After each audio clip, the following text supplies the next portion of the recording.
Hey everyone, and welcome to the Stargirl panel at DragonCon Goes Virtual. My name is Jess Combs. I am also known as Harley Quinn. That is my podcasting alter ego. I am from the Tomorrow's Legends podcast, where my co-host and I actually discuss Legends of Tomorrow, and then we were on a big break, so we took on Stargirl, and I'm super excited to be here. I'll be your moderator today. Hi, I'm Dr. Perry, also known as Diana, for the purposes of this panel. And I'm a YA author. I write a lot of speculative fiction, mostly urban fantasy, but I do have some historical stuff too. And that's my perspective for this panel. Hi, I'm Rob Levy. I am with needcoffee.com. I do some podcasting for them and a few other spot podcast things as well. And I write about pop culture for a couple different outlets as well. I'm Walter Hunt. I'm a science fiction, historical fiction writer. I write with Eric Flint in the 1632 universe and elsewhere. But that's where I've seen you. That's where you've seen me. And I did I did an alternate history novel last summer called City by the Bay. So I've been very busy in the last 12 months. I've come to Stargirl very recently, but I am a fan of the CW, particularly like Flash and the Arrow. Legends of Tomorrow is my least favorite of the milieu, but I have watched some of it. I've watched Supergirl, and I went through Stargirl very quickly, and I'm very impressed with it. So I'm looking forward to talking about it. I'm Raster. I'm kind of a little bit of a fixture. I've been doing panels, Dragon Con for quite a while, mostly on the AM sci-fi track, and I'm a generalist as far as my sci-fi, but I have to agree with Walter. I mean, CW has actually brought a lot of superhero level shows into the mainstream. And I'm very grateful for that because let's face it, the television offerings before that started, they weren't that great. And that's being charitable. So one of the things that I really love about Stargirl that's really fresh is that it's something that we don't already know about. It's got all the advantages of being a CW supported superhero show, but it's new. It really is fresh, and it's got familiar elements, but they're being presented in a completely individualized way, and I'm really looking forward to see what it ends up bringing us over time. Yeah, I think we're all excited. I agree with a lot of the comments said. I was pleasantly surprised by Stargirl, and we kind of got into it because we needed a project, and wow, it me and my co-host, it kind of knocked our socks off. So we were super happy with it. So kind of one thing that we like to do on our podcast, which I thought would be kind of a fun way to start out, we always kind of do our ratings, and we do it out of 10. So, and we usually give like a fun thing that, we loved about the season or the particular episode to give it a rating. And so I thought we could start out with that. And if I started off, I would say I gave this season as a whole 8.5 icicles cubed too soon. So I'm going to go down the line, jump right in.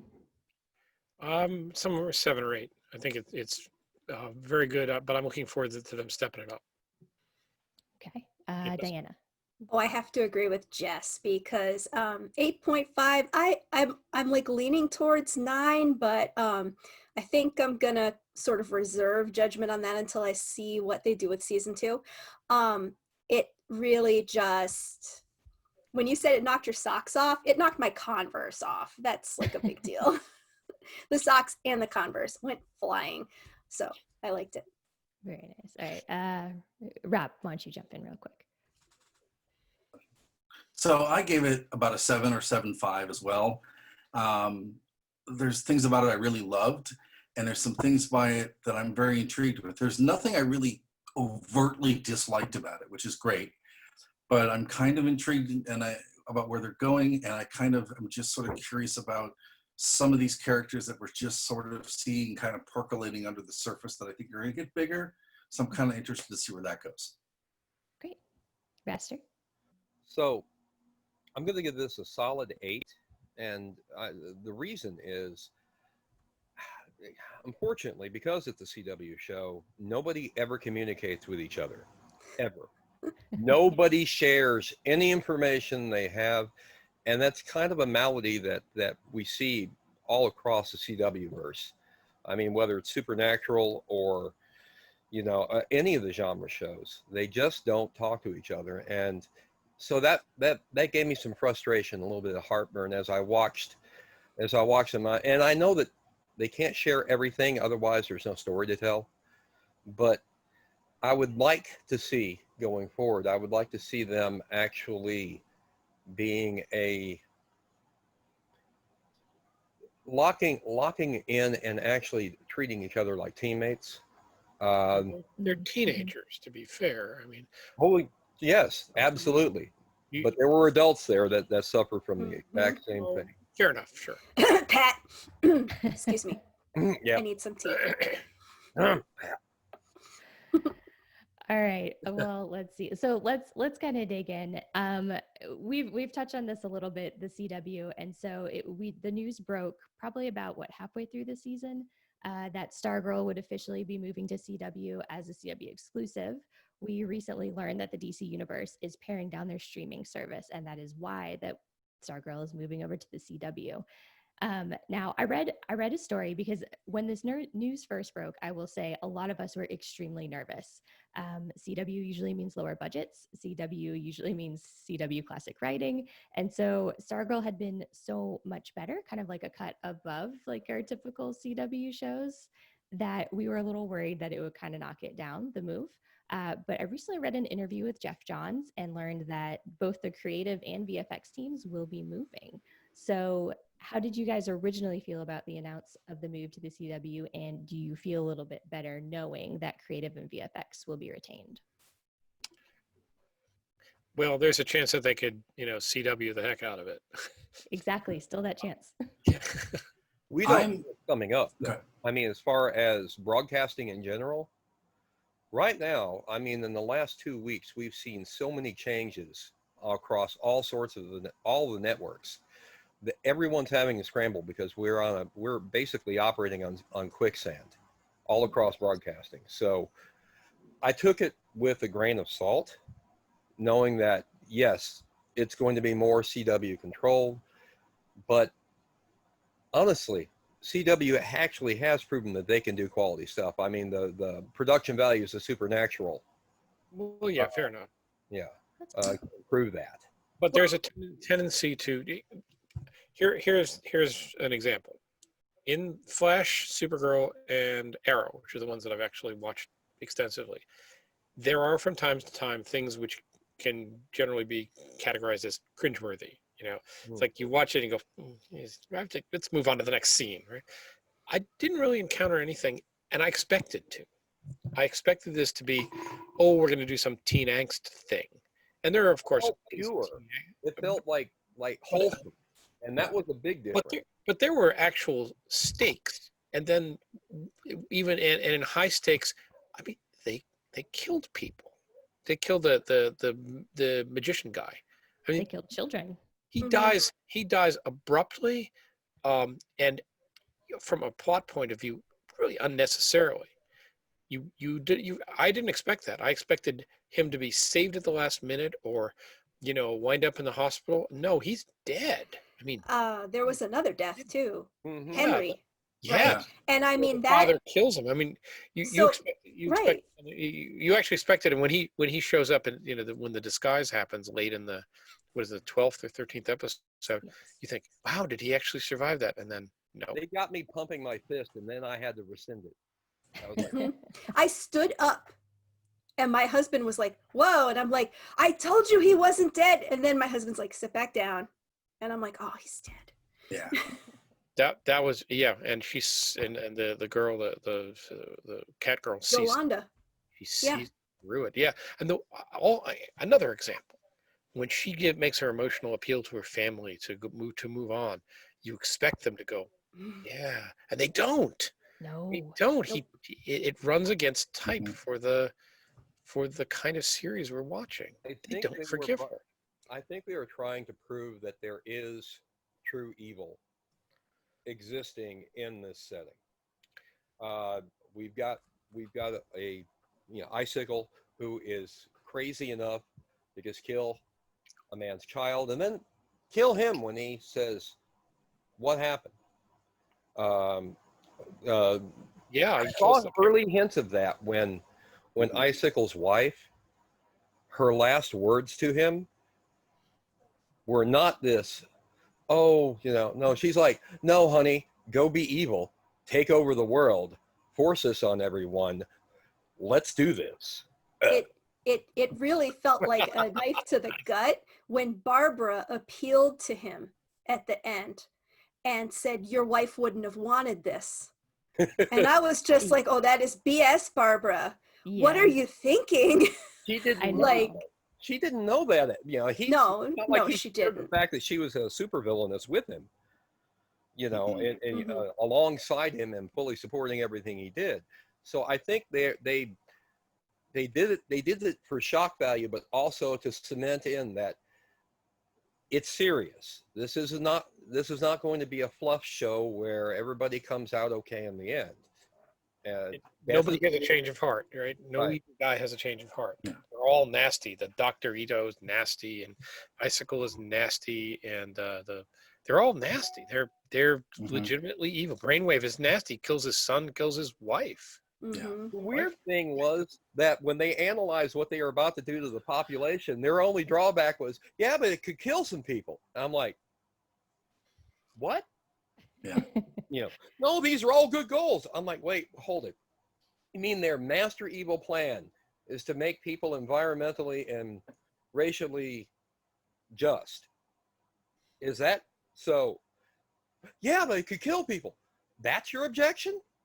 The mind So, control of a third of the country doesn't bother you as much as so that kind of made that was a weird ending on that scene Yeah. where I they feel like like I feel like though that was one of the things that really made it a YA show because they're teenagers and they're idealistic and they want to save the world and they have superpowers that they've all got recently.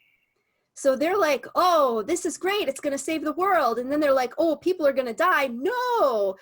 And they don't realize the impact of mind control until Pat turns on them, until Barbara is standing there like a zombie. Like it doesn't it that part doesn't really, that's kind of beyond their ken as teenagers, I think. And I felt that that was very realistic and it really cemented the character development for me. I think he's right to a certain point of being on quicksand, but I think this does a couple interesting things. First, if shows like this do well on mainstream TV, the world's a better place. So in terms of just how it looks at characters, character development, effects, things like that. So I'm not really that upset that they got moved. I'm happy that it brings it to a bigger audience, and there's some voices in there that I think I don't mind being heard louder, which I think is great. I also think that the CW has sort of been doing this long enough now that they kind of know where they may have done missteps in the past, and they're trying not to do that now. And I think that this show shows a maturation in that sort of progress and that development, and a certain amount of restraint that we may not have gotten like with Arrow or even Legends necessarily at the beginning. So I'm happy about that. And I think, there's still going to be plenty of things that DC can stream later. Do you think that But that it's been affected by the development of other similar, I don't want to say similar, but other more evolved comic book kind of adaptations? The ones I'm thinking of are somewhat more adult. The Boys, yeah, Umbrella yeah. Academy, particularly Umbrella I, Academy. You I think that think, colors that, and they say, well, yeah. we better pump it up a little bit. That's I almost think it's subliminal. 'Cause I almost think it's like, and maybe Diana could speak to this a little bit. But to me, it's almost like they're riffing off each other. Like as writers, it's almost like one author reads a book by another person, and they just kind of are inspired, and they just kind of riff on it. I just kind of see it as like that, except as a physical medium instead of a print medium. I think It's just maybe you have something there. Yeah. Because I've noticed a couple of trends I don't like in the CW. Was season 1 of Arrow, and unfortunately Batwoman suffered from this too. The romance in season 1 of Arrow and in Batwoman, it felt very heavy-handed and lack of communication. What all the issues were, if they had sat down for like maybe a half an hour and talked to each other, they wouldn't be having the relationship issues they're having. And I'm not just talking about romance all the time, but some of the familial relationships as well. And I really just hope that whatever writing team handled that in Arrow season 1 and in Batwoman season 1 doesn't come near Stargirl with a 10-foot pole, because I really don't want to see any sort of forced feeling relationships between any of the characters here. I want things to kind of feel natural, like they already sort of do. As far as the original question was about it moving and budgets and writers, if they're keeping the writers and they're keeping the effects team, that's great. I think they're going to have a freer budget with Supernatural out of production. I think so too. They are going to have a lower budget than we've had this season. That has definitely been stated. But I think because the creative team is going to be new to the CW, as far as I know, it's still, I mean, I guess Jeff John's not really new to the CW, but I don't know, because he's done some stuff with Flash, I believe. But yeah, so I think it'll be interesting, and I'm a little bit hopeful. But yeah, before we go too far down the CW rabbit hole, let's kind of bring it back to Stargirl proper. At least on our podcast, I don't know how I would like to discuss the finale, because for our listeners, it was extremely polarizing. You either loved it or hated it based on our feedback. So I'm really curious to kind of get everyone's thoughts on how the finale started. So Rob, why don't we start with you? Okay, I loved part 1. The general theme. Part okay, 2, sorry, I should well, clarify. Well, let's talk part 1 and part 2, compare, contrast. Okay. Should they have been smushed together? Go. I like the fact they weren't smushed together, because I still believe the cliffhanger endings in commercial TV make it accessible. That's a nuance thing. But I didn't hate part 2, but it did do the one thing that the CW tends to always do that drives me absolutely nuts, is you have an hour-long finale that they wrap up in about 38 to 45 minutes, and you get 20 minutes of not really necessarily setting anything up for the next season, but sort of a lot of like, what is this sort of meandering kind of stuff? And that kind of bothers me a little. Codas, yeah, books do that too. Sometimes. Yeah. But but books, it feels different when you read it rather than when you watch it. But I think that I didn't hate the episode. I was not disappointed in any way, shape, or form with it. I was a little surprised of, the bloodletting and the body count, but I'm like, hey, great. It's adult. I get it. None of the surprises really bothered me. Overall, I think it did what it was supposed to do with executing a season finale, especially a first season finale, because they have to sort of tread carefully in what they do. They can't overreach, but they can't underreach. Yeah.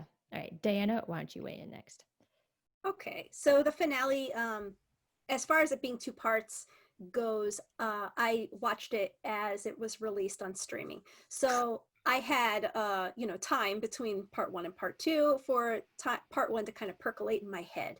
And I think that helped me.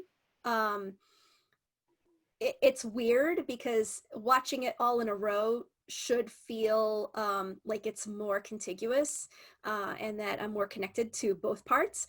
But having the time for everything to gel and be like, oh no, these kids didn't know how bad mind control was. Now they're gonna find out. Oh, I gotta wait. And waiting helped me sort of have more tolerance, I think, for the smaller bits at the end, the little epilogues and the breadcrumbs for next season. I liked Cindy and her setup as a player in the next, because she wanted it so bad to be ISA. She was just so gung-ho about it. And it was that very typical YA frustration of my parents won't listen to me. And I love the setup they gave her and the fact that she found something that's going to help her. And it was very ominous. I loved it. That's from the comic, I believe, right? The shard. Yes. Yes. And then I immediately thought of the pink pen that Pat said was the most dangerous item in there. And they did nothing with it this season, nothing at all. Or the I lantern. kept, well, the lantern was Yes. broken. It was broken. The pen was not broken. She Was it? got an effect off of it when she picked it up. Yeah, the lantern was broken. It was cracked. He says The nothing. glass was cracked. The Okay. lantern lit up though. No, he says, don't touch that. That's very dangerous. And she doesn't. I don't. No, the pink pen. She put it in her Pink pen, can of yes. pens. Yeah. I expected Mike to pick that up by accident. We I all expected to, yeah, and it didn't happen. And I'm like, oh God, is this what Cindy's going to tamper with? Or worse, is she going to get the lantern out? Oh no. And now, of course, and the goggles themselves are broken, and the AI is disabled. So they're going to have to do something with Beth. Yeah, they're going to have to do something with her. But how are they going to do that? I don't know. Beth is very adept at veneer. And I don't think she was okay in that Christmas party. She acted like she was okay, but that was old Beth. I'm smiling this whole time, even when my face hurts. So something's going on with her. Yeah, and that wasn't cringeworthy. Again, I defer to you on YA. I've never written YA, but I've certainly read some of it. My daughter's 24 now, so I've been exposed to a bunch of it. But you want to be able to watch that sort of thing and feel like you get some emotional feedback from it as an adult watcher. I mean, Rob mentioned earlier his age. I'm older than you are by some years. Yeah, but there wasn't the blonde girl always wins. There wasn't all the toys wind up surviving. There wasn't the everybody lives. It's clear that they're not all together. They're not all functioning. She had the last scene where she's completely underdressed for winter and is up on the water tower with the robot guy. I mean, that was nice, but Weird. she should get long pants for the winter. You think? Even the Supergirl got long pants. Unless that staff gives off heat, it's Right. sitting next to it and But there's exhaust some from the things robot. they haven't I don't know. explained, but you feel satisfied that you got some actual depth to the story, which again I continue to be impressed by it. Yeah. Right. Raster, what do you think of this finale? We haven't heard from you. I'm of two minds. I wanted, because one thing I noticed, and I don't know if anyone else, spotted it, when the lantern glowed, it was when Mike walked by it. Yeah, And I'm like, can't we get him a little payoff? Just a little bit before the season closes? They really did shortchange Mike a lot. Running over Icicle with his truck and How can I be shattering him and stabbing Sportsmaster with a drill that he'd been told not to touch isn't enough? It was That awesome. was awesome. But he doesn't get any refreshing. supernatural participation. He doesn't get any team participation except with the truck thing. But what is he? Truck man, Yeah, So- Truckman, yeah. This is very interesting. Are you guys all pro Mike? Our feedback and kind of my co-host's feeling and me a little bit was that he was kind of an annoying character, like the little kid brother, and we all didn't kid really brothers are vibe with annoying him. characters. Oh, I know. I have a kid brother. Well, And I do. I'm the youngest of three, so I understand. Oh, no, clearly they play it up so much.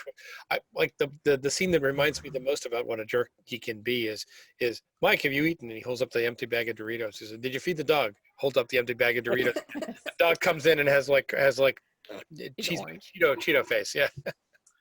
See, I Yeah, found him to be he's a really kid. interesting comic relief, but exactly, he's a kid, and so Yeah. they had that back and forth, which for some of our fans, they didn't always enjoy it, and a lot of people were cringing when they were like, "Oh, what artifact is he going to get? Is he going to find the pink pen, which was a popular theory? Is he going to get the Green Lantern, which was another theory? Because as you noticed, it lit up when he walked by it. So they're like, which artifact is he going to get? So he's officially Team JSA. No, he's actually appears to be smarter than most of the rest of the cast. That's fair. And he actually teed off against the other team's big tech guy. Did he? He said he could hack it. And the thing about it is, they showed examples of how well he interacts with technology. And I'm just thinking that that might be, he's got a really high level of intellect compared to some of the others. And I think that would be a good use for, or a good host for the Green Lantern. You think he He's gets? just like his father, Does he Yeah. fix the though. goggles? Does He's he? just do like I was Pat. gonna say, does he fix Chuck? Yeah. That's what I'm Yeah. thinking. And the way you might fix an artifact like that might be by using lantern energy to actually repair it. Yeah. The other scene I liked with him is where he realizes the Stargirl, she can't tell, Courtney can't tell him what's going on, and he says, "Well, I guess you didn't want to be my sister after all. Have a nice life." And he has to turn, and Yeah. she's faced with the fact that she can't tell him what's really going on, and he's very disappointed that the family is going to break up, even though it looked like everything was going to work out. So, I think this, again, there's more depth than I would have given it credit for at the outset. So, Yeah. And Rob? the family dynamic for this show is so different than any of the other family dynamic shows for any of the other current CW shows. Like it's a family that's sort of close knit, that sort of talks to each other. But unlike Supergirl, the sibling kind of doesn't know what's going on. And it's an interesting dynamic how they sort of really play up this aspect of family in the show, when they've worked so hard in every other show except Legends. They sort of have a family that's a built-in like family. But It's found family. yeah. It's an interesting contrast, which I thought is interesting. But I think that Mike is kind of the funnel for connecting all the different family aspects of the show by sort of being the anti-family kind of guy. Because having a kid character is hard, because is he there for snark? Is he there to be, the angst factor? Is he there to be like the comedy relief? Where does he fit in all this? And they really handled that tightrope, I thought, really well. So Yeah. sure. Okay. So the car in the room. Did you guys care for this scene that let's talk about Icicle and Icicle's death. So Mike ends up killing Icicle by driving his car into him. Do we buy that, and why? And just how did everybody kind of feel about it? Let's kind of go backwards around the table. Walter, why don't you kick us off? Did that make you stand up also? Did you stand up when that happened? That was No, I did not. And the reason is because the truck hits Icicle, he shatters, right? But he's always wearing this pendant. We don't see the pendant. The pendant. So I'm skeptical. Okay. It was very Deus Ex Machina, I think. Mm-hmm. Okay. You wanted them to have to defeat him, and he, the fact that he survived the fall, you wanted them to have to blast him with the staff or something like that. It was kind of like, all right, I've done 14,000 words, now I got to get out of this scene. Smash! All right, let's move on. Well, he jumps off the building. He's iced out when he falls and when he lands, and he's still iced out. And then he gets hit by the truck just so and shatters. He was not quite, he was starting to melt out, because I've forgotten the scene exactly, but he's kind of half in, half out, and he's wounded, and he's getting up, and he's getting ready to do his ice thing. And then he gets hit by the truck and shattered.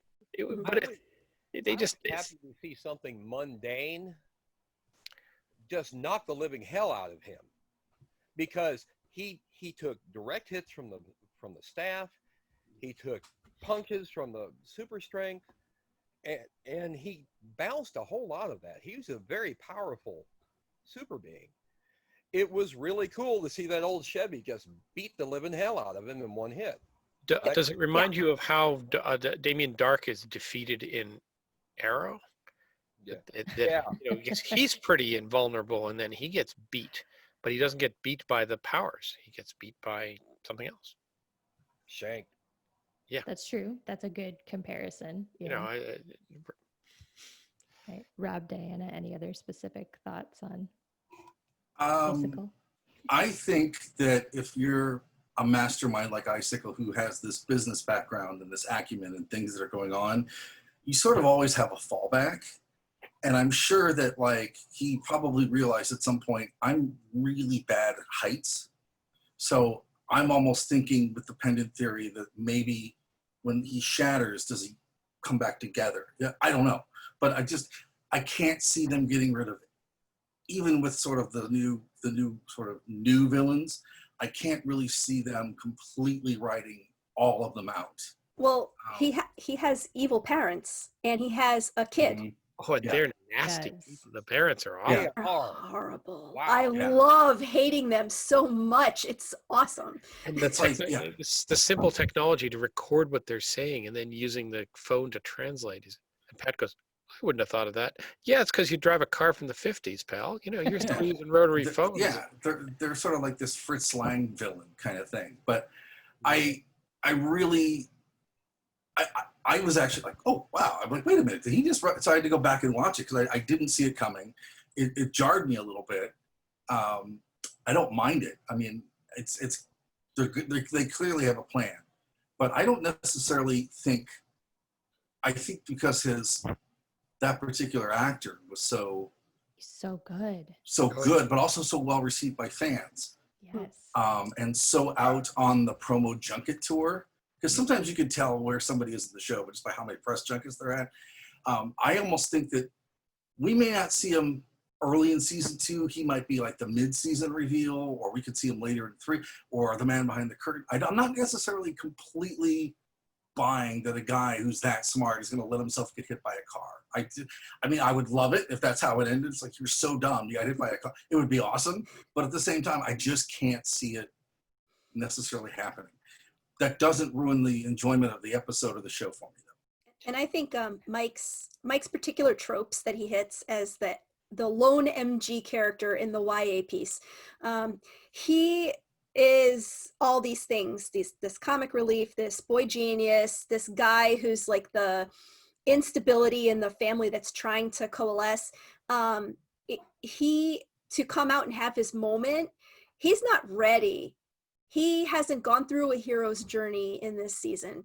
And for him to have a false victory is very much in line with Courtney's own false victories that she had earlier in the season, where she thought she took out Brainwave, but she didn't, where she thought she was going to save Henry, but she really only saved his morality.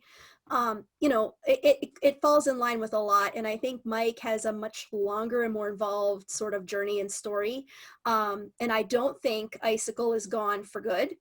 I think if his powers don't seem to come from something technological, since his parents know everything, and they're very about their heritage and their lineage and all of this, there's a lot we haven't seen from them and from his family. So I expect to see more of that explored. So I expect to see him again, whether it's in flashbacks or maybe the grandparents are trying to get the son to take on the powers again. That would have been my guess. Yeah. Yeah, that's how they do it.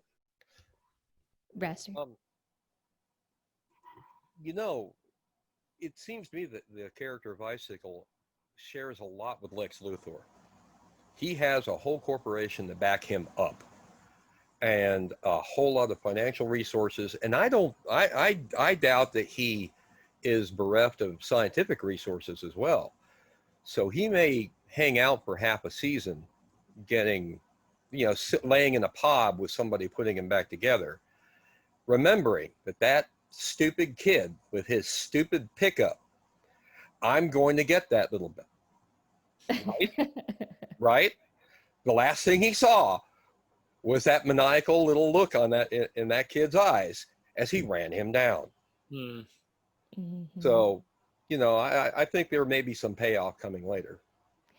I hope so. I certainly hope he's not gone. We loved watching him throughout the entire season. The actor was phenomenal. He was just one of those villains that you could really latch onto because you bought that he believed in his mission. You bought that he was there for the greater good, and in his mind, everything he's doing is for a better America, a new America. And when you get the reveal of that plan, you're like, are we on the right side? Like, I love that Rick calls that out because we're all thinking it. We're like, this sounds pretty great. And they're like, oh, by the way, we're going to kill like 250,000 or 25 million people, whatever they said it was. It was a lot of people, which brings up an interesting question. And it may be more of a villain trope, but it's like, how far do you go for your mission? Like, if you like, because Icicle has this great monologue at the end where he says, If I could, kill what 500,000 people right now, but I could cure cancer for good, like, would you do that, like, right now, to get that instant cancer is gone and you could potentially save millions more lives than the people that have to Barbara says, no. No. Yeah, so it brings up kind of an interesting, like, moral quandary and moral dilemma, and I love complex villains in that nature. Well, yeah, he's smarter and more involved in the plan than any of the others. Dr. Ito is just His a psycho. plan. Yeah, but Dr. Ito is just a psycho. Brainwave He's is just amoral, so completely yes, devoid of exactly any right. kind of conscience at all. For Right. science, Right. right? Yeah. Dr. King, Brainwave is he's psychotic. Everyone's a monster, so I have to be worse. Ah! Right, and I'm going to do this Yeah. to my son, right? And they all have their own pathologies, but Icicle is not to be stereotypical. He's cool. He's He's all cleanse. this is the plan. This is what we're going to do, and it's going to turn out all right because the ends justify the means. He is a classic villain. He's not a conflicted Dark Horse Comics villain. He's an old style villain. He's a like they used to be. Well, it comes from his Nazi background, man. Look at his parents. He's Where do you think his powers came from? He's Norwegian, right? He's Norwegian. Let's not delve into that on the So we don't know that he's a had Nazi. an idea there. Yeah. We'll learn more about him, I'm sure. Yeah, in the Silver Age sort of thing way. Yes, exactly. Well, exactly. He probably got his powers from experimentation his parents did. Well, we don't know. So I don't know whether the comic informs us on that. Yeah. So I almost thought that for a while he was going to be redeemed. And maybe it's just me, but there was this little moment when he was dealing with Amy Smart, those scenes with Amy Smart, where I'm like, is this some kind of weird, like, is he finally going to realize Brainwave's nuts? Or I just kind of had a little, maybe 30 to 40 second thing, because I knew, and upon hindsight, I realized it's complete lunacy. But I sort of like, okay, there's a curveball coming. I know it's coming. So that was my first sort of, this might be a curve. And that's why part of the reason I like this so much is I'm like, okay, something's coming. And I thought he may be it. But that's part of the thing that makes his character so good, is sort of like you sort of see this really calculated villain that you start second guessing yourself. And that's when you know that the script has been executed and the performance is sort of in lockstep with that. I gotta disagree with you on that, Rob, because I know. the scene where he tells his son how he got together with the mom, that scene tells me that he has always had this villain mode, and he's done it since long before his son was born, long before he met Barbara. He took his wife from another man, and implied that he killed the ex to get to the wife.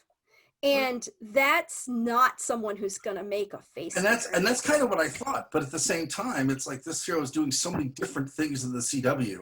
And what's interesting is from the time I saw that particular story you're talking about to the end, there'd been enough time passing in terms of like just viewing time too, that, you sort of, there's little tangents you don't necessarily see. But again, I knew it was a reach and I knew it was absurd, but I'm like, there's something going on here.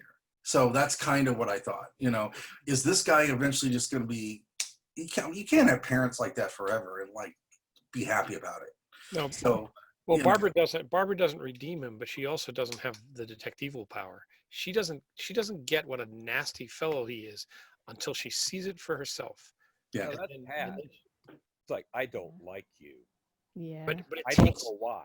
It takes her till the ending of the series to say, oh, he is a villain. Oh, villain. Right. Yeah. How could you think he was a villain? Oh, that's how you could tell he's a villain, because he has villainy, but she's deceived right up to the end. She is. She, in fact, turns on Pat for part of it because she feels like she's been deceived by Pat with regard to the staff. She throws him out of the house for like an episode, even though he's the one who was there for her. Yeah. but she doesn't see him as a villain until he demonstrates his villainy, and then suddenly she realizes how betrayed she's been when she listens to the recording. She doesn't trust Pat when she records. She I said, like that Well, she's that's all true. in now, though. She is all "Oh, in. she's all in now." Yeah. Yeah, it's a whole family affair. Okay, so we're getting a little bit close to the end. Let's see. I think we would be remiss if we didn't talk for at least a few minutes about the final scene where the reveal is that Starman is alive? Question mark. Do we think Starman is alive? Do we think this is really Starman? Or He's that kind of where? jerk. Yeah, He'd come back and screw everything up. Yeah. yeah. Well, I don't think he's going to get his staff back. And I think that's what's the interesting thing about it. So, what is he going to do? Is he like going to confront Courtney? Is he going to track them down? Is he going to be a mentor? Is there going to be like a battle? Is he going to be almost a villain for the first bit of the season? We also get the reveal of two pretty powerful villains coming in from the comics with Eclipso and the Shade. So, how is all of this going to kind of mesh? And what do we think we're looking forward to in season 2? Well, clearly the mean girl is going to have a big part. Cindy, yes. Yeah. Yeah. Which is great because you can just despise her. She's like a evil version of Mena Wen, the No one. Mena Yes. Wen from She's- Shield. Right. Mhm. She's the Hydra version of her, There we go. except nowhere near as good. But just So as angry. yeah. Oh, and she's very angry. And she has a grudge against Courtney, of course, which is Mhm. great. You got to have the mean girl. Um, Yeah. I think uh, they're setting her up to be Courtney's nemesis. Yeah, for sure. yeah, because she's beaten everybody else, right? We want to see Mike get a more important role, and we want to see the glasses get fixed so Beth has something to do. So we'll see. Oh, so bad. I want Beth's glasses to get fixed. Oh yeah. So I look at her and I see a Data or a Mr. Spock, a character who's not neurotypical and has a family that's trying to blend in and fit in, and so she does the same thing. And my heart just went out to her when the goggles broke. I was just, oh, I was so sad. I'm like They didn't sniffling. need to do that, but No, well, I mean, they do, because they have to. It was almost too easy for her to become a hero. First of all, she's got a sort of personality where she wants to do the right thing, but I think setting up in the future, how is she going to fix these glasses? Well, we said maybe Mike will figure it out, probably with help from Pat, but they're going to need more knowledge, and what they're lacking is that. And with Sylvester being around and showing up in California, it's possible that he might know some stuff that even Pat doesn't know. or the original wearer of Yeah. the glasses Right. survived. If one guy Yeah. survived, maybe they all survived. Right. Well- And he survived by running away and abandoning his duty and abandoning the staff, or being so badly Yeah. injured, or maybe someone found him. Who knows if he had, what was going on there. What Yeah. I'm Pat really, get all the goods. How did he? If they're all getting killed, how did Pat get all the stuff? Is that explained? Yeah, Rex Tyler sent it to him because Rex was at the time that we knew he was the last one, quote, alive, Mhm. and he shipped everything to Right. Pat. Yeah. Okay. Right. Yes. You're right. And Sorry. they haven't talked about this yet, but have they, could Starman be a reset from Crisis? Do we know this? Well, that's a good point. Come Because back Um, again. we don't know whether this is isolated from the events of Crisis or not. But I'm certain we're going to find out.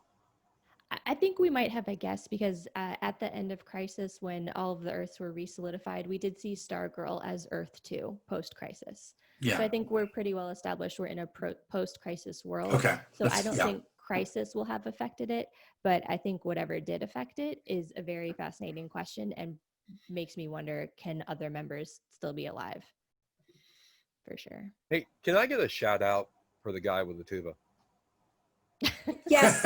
Look, Yeah. I'm a tuba player. And I was like, I don't care that he's a villain. That kid deserved that. Wham. You know how many Yeah. times I wanted to do that? I You, cannot. don't- you Hammer feel like is my horn he's there. he's the child of a villainous, but he's not villainous because he's too much of a wimp. And then he has this chance to do a thing. What do you think your mother would think of it? Well, she told me to do it. So Told me. Yeah. Well, now both of his parents are gone, and the fiddle is sort of just out there. While we're speculating about season 2, any guesses on if we're going to get a new fiddler and what happened to that fiddle? Did they say that she was tranquilized or shot? I couldn't really. 99% sure Tigress killed her. I am too, but at the same time, it didn't. There wasn't a ton of blood, or so Yes, I there was. Oh, was. yes, there was. That I What they completely Ew, it didn't was missed. all over show. the floor behind I the totally story. missed I it. was like, I oh. totally yeah, missed it. I think she's totally dead. Yeah. Yeah, Doesn't she's seem like definitely dead. What they Icicle did didn't not. show was the It cleanup. doesn't seem like Icicle did not have a contingency plan for cleaning up. I'll bet you he has a team that went and collected everything that they Okay. could get their hands on. Oh yeah, the techno crud never goes away. It always turns up again. It's Yeah. coming. Right? All right. Well, all right. So I think we've just got a few minutes left here. Do we want to go round robin and just kind of give our final thoughts and maybe what are you looking forward to the most for season 2? Rob, why don't you kick us off? I'm looking forward to seeing where they sort of take everything up on the next level, because obviously you've got the switch with Our Man and how he treats his relationships, and then you have sort of how Yvonne's taking everything and dealing with relationships, and there's a lot of switching of roles that I'm interested to see how that sort of takes on, and I'm kind of interested to see where they take this mantle of like, okay, Stargirl's got a team now. This idea of leadership and sort of like growing maturation. I think the whole key is maturation for the whole series. All right. Diana? I feel like I can't wait to just see more. They did a very good job of sort of building Blue Valley, and it was with Bobby Icicle's company in the forefront and bringing the town back and sort of resuscitating the place.